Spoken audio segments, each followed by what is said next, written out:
আমার বউয়ের কই ঢুকলো মা? পাড়ার তো সবার ঢুকেছে মা।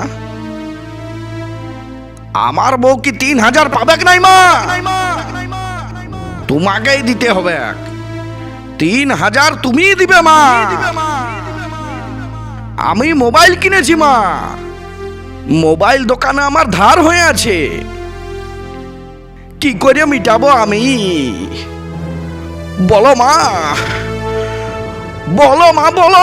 আজ থেকে অন্নপূর্ণার টাকা ঢুকবে, তুই জানিস নাই? হ্যাঁ হ্যাঁ, আমি জানি যে আজ থেকে টাকা ঢুকবে। কি হয়েছে, টাকা ঢুকেছে? বল রে। নাই ঢুকে? আরে আমার বইয়ের ঢুকেছে পুরা আমি 3,000। খাই। আমার বইয়ের ঢুকেছে মানে তোর বইয়েরটাও ঢুকেছে। বলো, আমি মানি নাই। তোর বউ আমার বউ দুজনা একসাথেই ফর্ম জমা করেছিল। জলদি যা চেক কর। 3,000 পাই গেলি। এইবার আমার ধারটা হ্যাঁ, মিটাই দে। এবার দিয়ে দিবে। এই চুপ কর। আমার কাছে ধার লিস। আজ আমি জমি কিনেছি, বিল্ডিং বানাচ্ছি, 4 চাকা গাড়ি কিনেছি। তুই কি করেছিস? হ্যাঁ, কি করেছিস? আমি ডিবিটি লিঙ্ক করেছি।